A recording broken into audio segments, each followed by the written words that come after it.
प्रयागराज में बढ़ती गर्मी के कहर को लेकर क्या कुछ कहना है प्रोफेसर एनबी सिंह का? इसके पीछे क्या कारण है जो प्रयागराज में तेजी से गर्मी बढ़ रही है? आइए सुनाते हैं आपको। देखिए, गर्मी का चरम अभी नहीं आया है।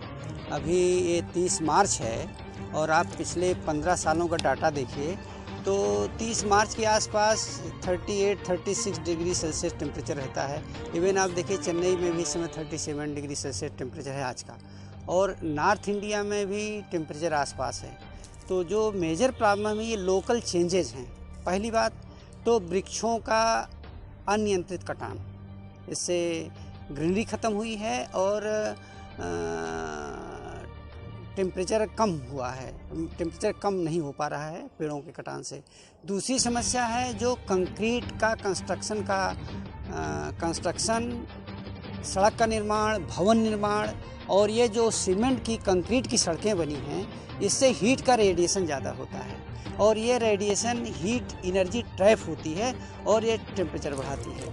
तीसरी समस्या है आपके यहाँ गंगा जमुना है, गंगा जमुना से ये ज़मीन रेतीली हो गई है।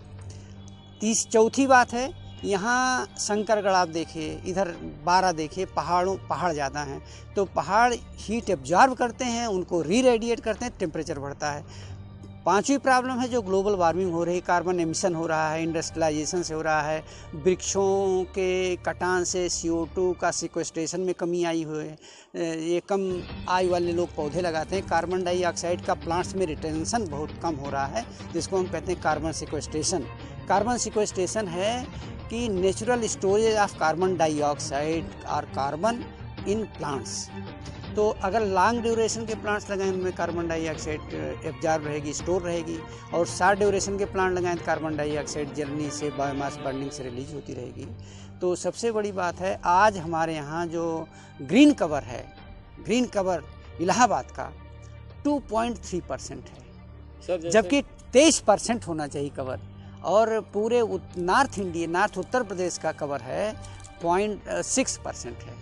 तो ग्रीन कवर पौधे ना होने से गर्मी अनियंत्रित बढ़ रही है और ग्लोबल वार्मिंग भी हो रही है। ग्लोबल वार्मिंग से जाड़ा, गर्मी, बरसात तीनों अनियंत्रित होंगे, बरसात कम होगी, कहीं सूखा कहीं बरसात होगी।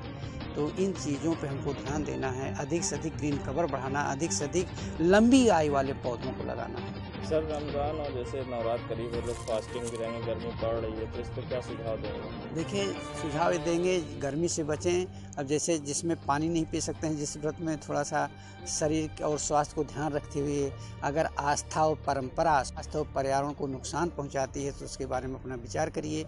जैसे कोई शुगर का पेशेंट है तो उसे आप नहीं कहेंगे व्रत रहिए, निर्जल रहिए, निराहार रहिए, उसके स्वास्थ्य पर असर पड़ेगा।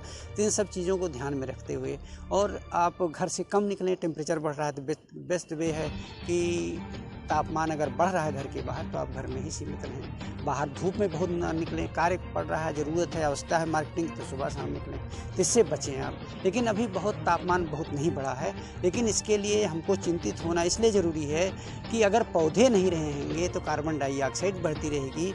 पौधे जल, वायु, ज़मीन तीनों को शुद्ध करते हैं जो हमारे शरीर के अंश हैं, और पौधों से, वृक्षों से वर्षा होती है। आप ये सोचिए जब पानी की बहुत कमी होती है उसमें खरबूजा, तरबूज, ककड़ी, खीरा लोग खाते हैं, जब पानी नहीं पीते हैं, पानी फल के अंदर होता है और वृक्षों के नीचे खड़े होते हैं। तो अधिक से अधिक वृक्ष लगाइए। Trees are signatures, put signatures on the earth, be green buy green. My self professor NB Singh, department of botany, university of Allahabad.